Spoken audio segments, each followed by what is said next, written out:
Bonjour chères croque-lectrices et croque-lecteurs, nous nous retrouvons pour une nouvelle émission. Mais avant de lancer le générique, que vous adorez j'en suis sûr, intéressons-nous d'abord aux questions du jour. Par exemple, les chroniques de cette nouvelle année seront-elles à la hauteur de celles de l'année précédente? Non pas que je mette la pression à mes chroniqueurs, quoique si en fait. Par ailleurs, réussira-t-on à supporter une année de plus la douce voix de Lucas? Cependant, une chose est certaine, Rana sera présente et à l'heure pour sa chronique.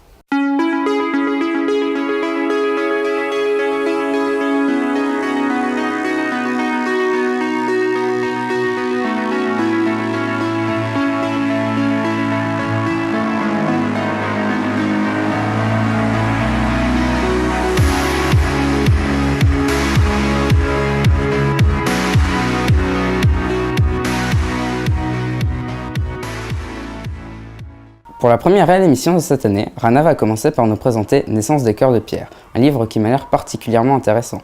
Ensuite, c'est Romain qui nous parlera de la fiesta de Mamie Pomerol. Pour finir, Lucas s'intéressera à un nouveau manga, Les Mémoires de Vanitas, notre premier sushi de l'année 2018. Nous pourrons alors finir par une surprise du chef. Mais passons sans trop tarder à la première chronique de l'année. Rana va pouvoir nous présenter comme promis le nouveau roman d'Antoine Dolle.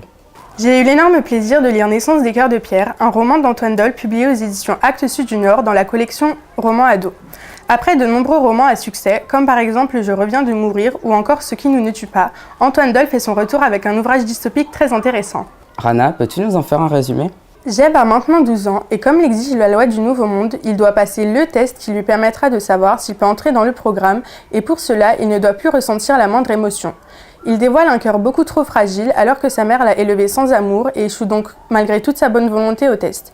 Il est envoyé dans un endroit mystérieux qu'est le cocon pour y suivre une rééducation. Aude, elle, est une lycéenne qui fait son entrée dans un nouvel établissement de l'Ancien Monde dans lequel on mène une vie normale en ressentant des émotions. Suite à la pression de ses parents et surtout celle de son père qui l'a inscrit dans un lycée où elle ne connaît personne, l'adolescente s'implique pleinement dans ses études malgré le harcèlement de ses camarades. Mais dépassée par ses moqueries, elle se réfugie dans les bras de Mathieu, un surveillant qu'elle fréquente en cachette dans les couloirs du lycée. Peu à peu grandit en elle un amour impossible qui, sans le savoir, risque de la détruire. Que va-t-il arriver à Jeb et quel est ce lieu mystérieux dans lequel il a été transporté? Les conséquences de l'amour impossible entre Aude et Mathieu auront-ils un grand impact sur la vie de l'adolescente? Quels sont les liens qui unissent Jeb et Aude? Ce roman m'a l'air d'être très intéressant. Qu'en as-tu donc pensé? Le roman Naissance de cœur de pierre d'Antoine Dolle, publié aux éditions Actes Sud Junior, que j'ai dévoré d'une seule traite, est devenu un de mes plus grands coups de cœur. J'ai tout d'abord trouvé cette histoire passionnante. En effet, tous les événements se succèdent et on fait la découverte d'un nouveau monde très intéressant qui souhaite faire disparaître toutes les émotions pour éviter la douleur. La nécessité d'en savoir plus sur cet univers fait avancer le récit à une vitesse incroyable. Ensuite, le thème abordé dans l'histoire est extrêmement intéressant. L'intrigue tourne autour des sentiments et des émotions, du fait qu'elles peuvent nous faire souffrir énormément. Dans le roman, la communauté où vit Jeb a pour but de protéger le monde de la peine, ce qui nous fait énormément réfléchir sur la place que les sentiments occupent dans notre vie. De plus, le point fort du roman est la narration alternée utilisée par l'auteur. Ainsi, chaque chapitre respectif nous fait découvrir le point de vue sur deux mondes différents. Tout d'abord, le nouveau monde dans lequel vit Jeb, puis l'ancien monde habité par Aude.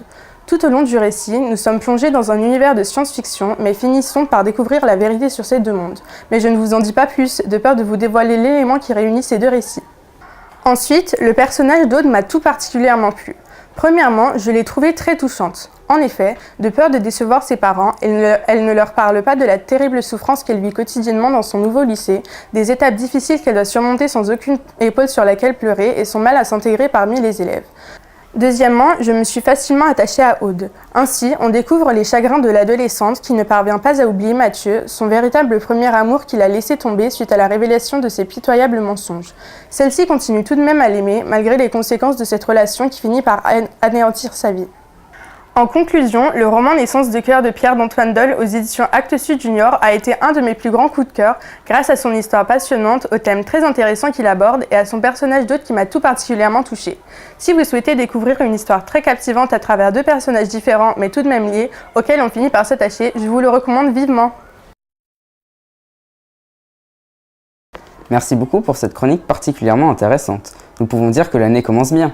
Maintenant, passons au saut complet du jour de la... Bon, ok, j'arrête avec ça. C'est au tour de Romain de nous présenter son roman. Bonjour, aujourd'hui pour ma nouvelle chronique, je vais vous présenter le roman La Fiesta de Mamie Pomerol, écrit par Valentine Gobi. Celui-ci fait partie des histoires de Juliette Pomerol, la meilleure des menteuses. Ainsi sont déjà parus aux éditions Thierry Magnier dans la collection En voiture Simone, Le grand mensonge de la famille Pomerol et Juliette Pomerol scellé English. Peux-tu nous faire un résumé de ce livre? Juliette Pomerol et sa sœur Flo se trouvent dans le TGV. Déçus de devoir passer leurs vacances chez leur grand-mère, entre Flo qui n'apprécie guère le fait de devoir jardiner et de ne pas avoir accès à internet durant ses vacances et Juliette qui pense toujours à Tony, son meilleur souvenir d'Angleterre. Leur séjour s'annonce difficile, pourtant elles sont ravies de retrouver leur mamie. Malgré la chaleur, elles cuisinent et regardent de vieilles photos et vidéos de leur grand-père, Gérard. Lorsqu'elles se rappellent que l'anniversaire de leur grand-mère approche, Juliette se souvient avoir vu une affiche qui parlait d'un baptême en montgolfière. Après en avoir discuté avec sa sœur, elles sont toutes les deux d'accord sur leur projet de cadeau. Malheureusement, Juliette ne se rappelle plus des informations présentes sur cette affiche et bien évidemment pas de wifi non plus pour chercher sur Google baptême de montgolfière. Alors qu'elles cherchent de la connexion pour leur téléphone, un homme les surprend en train de longer la haie. Cet homme, Albert, est un ami et le voisin de leur grand-mère. Il va aider les filles à préparer la fiesta surprise. Il leur apprend qu'une ancienne amie de leur grand-mère du nom d'Esther est de passage, mais elle n'est là qu'un jour, ce qui pose problème. Les filles réussiront-elles à organiser la fête d'anniversaire de leur grand-mère? Auront-elles le temps de lui offrir un baptême en montgolfière? Esther sera-t-elle présente à la fiesta? Romain, qu'as-tu pensé de cette histoire? J'ai vraiment aimé le livre La fiesta de Mamie Pomerol de Valentine Gobi, dont j'ai lu et apprécié les 2 premiers tomes. Mon préféré est de loin le 2e tome pour le langage anglais qu'elle ne comprend pas. La famille d'accueil m'a aussi paru très originale, tout comme Tony, le garçon qu'elle va aimer et dont elle va garder le numéro. Tout d'abord, j'ai apprécié le roman tranche de vie de cette famille qui s'entraide et qui reste unie, pour le plaisir de chacun et celui des lecteurs. Dans ce livre, c'est pour leur grand-mère que ses petites filles, Juliette et Flo, décident de multiplier les mensonges pour organiser sa fête d'anniversaire. En effet, leur mamie leur avoue son rêve de voler, voir le monde dans n'importe quelle circonstance. Elles vont essayer de réaliser son souhait en réalisant des petits boulots malgré la chaleur étouffante. Travailler, aider, astiquer et jardiner sont les seuls moyens pour récolter l'argent nécessaire pour ce baptême en montgolfière. Pour préparer tout cela, elles vont devoir une nouvelle fois mentir, ce qui rajoute une touche d'humour, ce qui est la marque de fabrique de cette série. Enfin, j'ai choisi de vous présenter Esther qui n'est pas un personnage principal. Pourtant, elle possède une histoire personnelle particulièrement intéressante. Pendant la Seconde Guerre mondiale, comme elle est juive, elle a dû changer de prénom pour passer inaperçue. Cela explique que tout le village soit ravi de sa visite, qu'Albert fasse tout pour qu'elle soit présente lors de la fête. Sinon, les 2 sœurs nous font découvrir d'autres aspects de leur personnalité à travers cette aventure. Juliette a bon cœur et en même temps continue d'être la reine des menteuses. Elle travaille avec sa sœur pour pouvoir payer le baptême de montgolfière pour sa mamie. Pour une fois, Flo, la sœur de Juliette, a un rôle plus important. Dans les 2 premiers tomes, elle n'était pas essentielle. Elle participe activement à la réussite du projet pour récolter de l'argent et trouver des idées. Pour conclure, j'ai aimé le livre La fiesta de Mamie Pomerol pour ses personnages toujours aussi drôles et ses thèmes touchants. Un roman à lire si vous suivez les aventures de cette famille, pas comme les autres. Je remarque que mes chroniqueurs ont fait du bon travail au moins. Ah, mais j'oubliais, il est maintenant l'heure des sushis, ou du retour de Lucas et de sa voix d'ange, ou pas. Cette semaine, j'ai lu Les Mémoires de Vanitas, un manga de Jun Mochizuki qui a aussi écrit Pandora Hearts, une série de 24 tomes. Édité par Square Enix au Japon et Kiyun en France, ce manga compte déjà 3 tomes. Que raconte ce nouveau manga de Jun Mochizuki? Vanitas n'est pas un vampire ordinaire. En effet, il naît sous une lune bleue, synonyme de mauvais présage, alors que ses conjoints vampires, eux, naissent sous une lune couleur rouge sang. À cause de cela, Vanitas est rejeté du monde des vampires, et est craint de tous. Lors de sa mort, le vampire de la lune bleue souhaite que tous les vampires du monde meurent. Il crée un grimoire marquant ses ambitions et son aversion envers ses semblables. Il nomme ce livre Les Mémoires de Vanitas. Plus tard, on se retrouve avec Noé Archiviste, un vampire chargé de retrouver les mémoires de Vanitas qui ont été localisées à Paris. Il s'y rend en dirigeable. Il y rencontre une princesse du nom de Amelia Ritz qui vient à Paris pour voir un médecin extrêmement renommé. Tout à coup, elle ressent une extrême sensation de froid dans ses veines. Néanmoins, elle réussit à se maîtriser jusqu'à l'atterrissage du dirigeable. Mais dès que celui-ci est posé, elle court pour que personne ne la voie. Noé, voulant la rassurer, la suit, et c'est ainsi que ce dernier découvre que Amelia est également une vampire. Soudain, un étrange personnage apparaît. Il se nomme Vanitas et sauve Amelia grâce au grimoire. Est-ce le Vanitas de la légende? Que veut-il? Pourquoi vient-il alors qu'un vampire est présent? Merci pour ce magnifique résumé, mais qu'en as-tu donc pensé? J'ai vraiment aimé le manga Les Mémoires de Vanitas aux éditions Kiyun. Tout d'abord, ce qui m'a particulièrement plu, c'est le genre fantastique que j'ai trouvé très original. L'idée d'introduire des vampires dans Paris du 19e siècle, même s'il y a quelques différences, est une excellente idée. Ainsi, le mythe du vampire de la Lune bleue donne du sens à l'histoire et la rend vraiment palpitante. Le monde est basé sur un style steampunk qui colle parfaitement à l'aventure. Jun Mochizuki a déjà utilisé ce cadre avec son précédent manga, où la ville de Londres portait les mêmes caractéristiques. Le mélange subtil entre une technologie liée à la vapeur et le cadre architectural plus classique de Paris m'a paru vraiment réussi. Enfin, ce que j'ai le plus aimé, c'est le personnage principal de l'histoire, Vanitas, un humain luttant dans le monde des vampires. Pour commencer, je dois dire que je l'ai trouvé un peu idiot, ce qui apporte une touche d'humour à ce manga. Ainsi, quand il rencontre pour la première fois Noé et qu'il voit qu'il résiste bien au coup d'Amélia devenue folle, il autoproclame Noé comme son bouclier sans l'autorisation de ce dernier. Pour continuer, j'ai trouvé Vanitas assez têtu. Par exemple, au lieu de faire ce que lui dit le chef vampire parisien, il conteste et souhaite même au péril de sa vie prouver qu'il utilise le grimoire à de bonnes fins et non pas à de mauvaises fins. Pour terminer, j'ai aimé les similitudes entre le vampire Vanitas et l'humain du même nom. En l'occurrence, le porteur humain des mémoires ressemble à son ancien propriétaire. Ils ne sont pas très aimés, connus pour semer le chaos alors que ce n'est pas forcément la vérité. Pour conclure, je dois dire que le manga Les Mémoires de Vanitas m'a beaucoup plu grâce à ses divers personnages et son univers steampunk. Les dessins d'excellente qualité raviront les amateurs du genre. Je vous conseille vivement de découvrir cette série. L'émission n'est pas totalement terminée, il reste l'interview de la semaine. Il s'agit de Pascal Sanvoisin. Vous avez eu une année de 2017 très prolifique avec de nombreuses publications. Avec votre roman L'homme de la grue, vous parlez de la famille à partir d'un fait divers. Comment avez-vous décidé d'écrire sur ce sujet ? Alors le point de départ du fait divers m'intéressait, mais le fait divers m'intéressait pas du tout. Donc en fait j'ai pris juste la grue et l'homme et j'ai inventé mon histoire. Mais c'est vrai que le point de départ m'intéressait sur le fait qu'un homme aille faire ça juste pourquoi et ça m'intéressait. Mais j'ai voulu écrire ma propre histoire. Donc le fait divers était juste un point de départ. Pouvez-vous nous parler de votre roman Ma mère en vigilance orange à la joie de lire ? Donc Ma mère en vigilance orange, c'est aussi un roman sur un thème de société. Donc une histoire réaliste mais une histoire fausse. C'est-à-dire que c'est une histoire inventée. Donc là j'ai pris comme thème en fait le thème des jeunes aidants.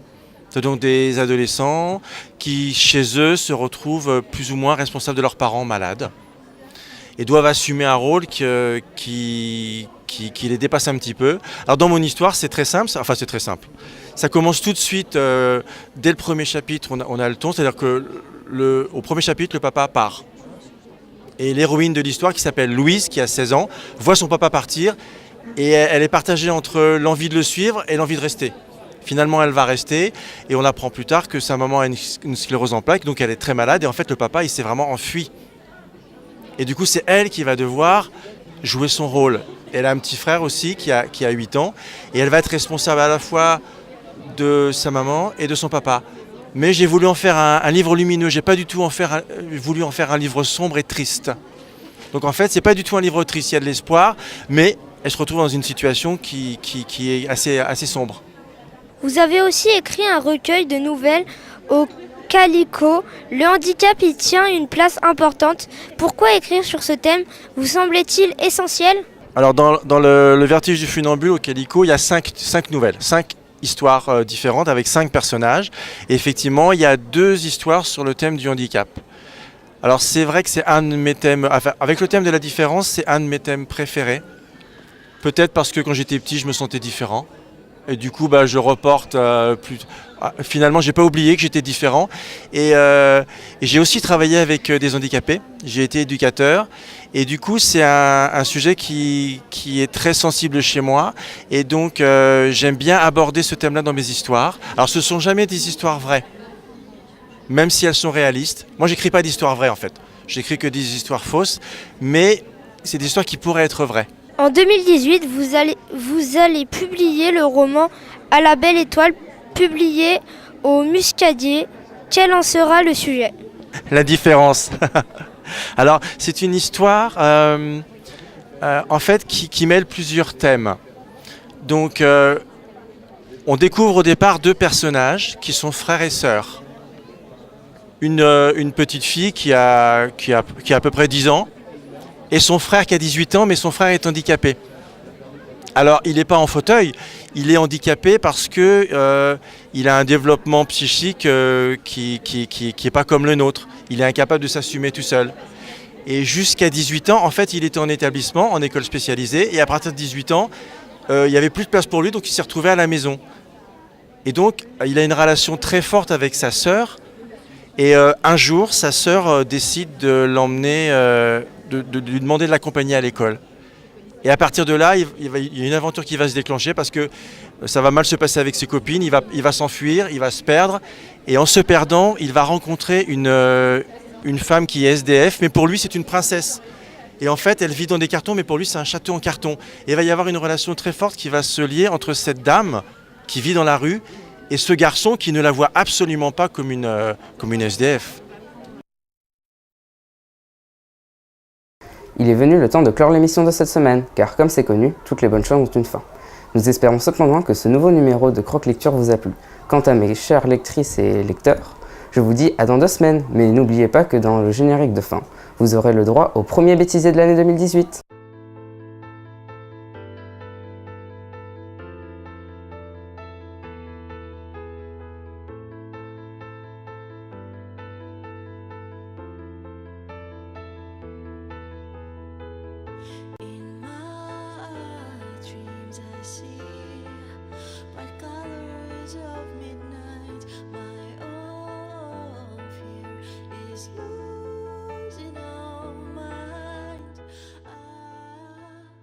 Vous recevez 5 sur 5. Comme ça, j'ai besoin de concentration, moi. Vas-y, moque-toi de moi. Bonjour, chers croque-lectrices. Ah, j'y arrive pas. Un livre qui m'a pas... Descends, tu dois avoir pas du jour. Tout le monde doit y passer. Ah, moi aussi. C'était moche. Juliette Pomerol et sa fleur Flo. Ça pleure. Mais c'est ça. Ta ta ta ta ta ta. Ancienne amie de leur grand-mère du nom Esther. Ok. Grand-mère du nom d'Esther, de Esther, est de passage. Mais elle n'est plus là qu'un jour se...